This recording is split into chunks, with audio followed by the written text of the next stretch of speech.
Welcome to this week's episode of 60 Seconds with the Superintendent. Well, every year we take a look at our courses and see which new courses do we want to offer to our kids and which current courses need to evolve. That's especially true when you take a look at our technology offerings. So this week, I'm at Strongsville Middle School to take a look at one of those classes we've evolved into a coding class. Let's learn more. This class came about last year, and it's funded through a company called Project STEM, which is a grant that we get every year through Amazon Future Engineers. So it's a lot of hands-on type experiences to introduce students to coding.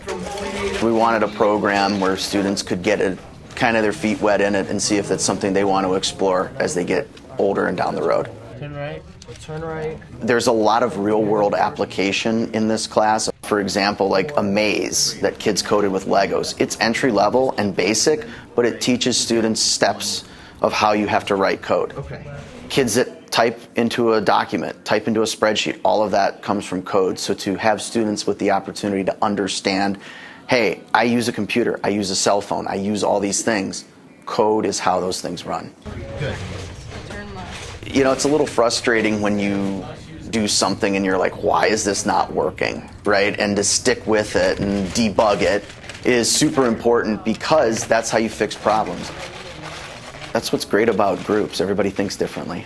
When you work with a team and you collaborate, you have that opportunity to bounce ideas off of one another, but gain different perspectives. Not everybody thinks the same way. Not everybody's, a linear thinker. Everybody has different ideas, and there is more than one way to write good code. So we would go forward. I want them to gain an appreciation for the fact that we take computers and technology for granted sometimes, but it takes a very dedicated process to make sure they work to meet our needs.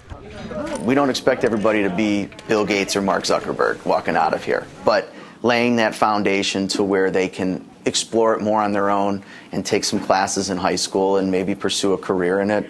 As the world changes, it's good to have that foundation. There are some challenges here and there.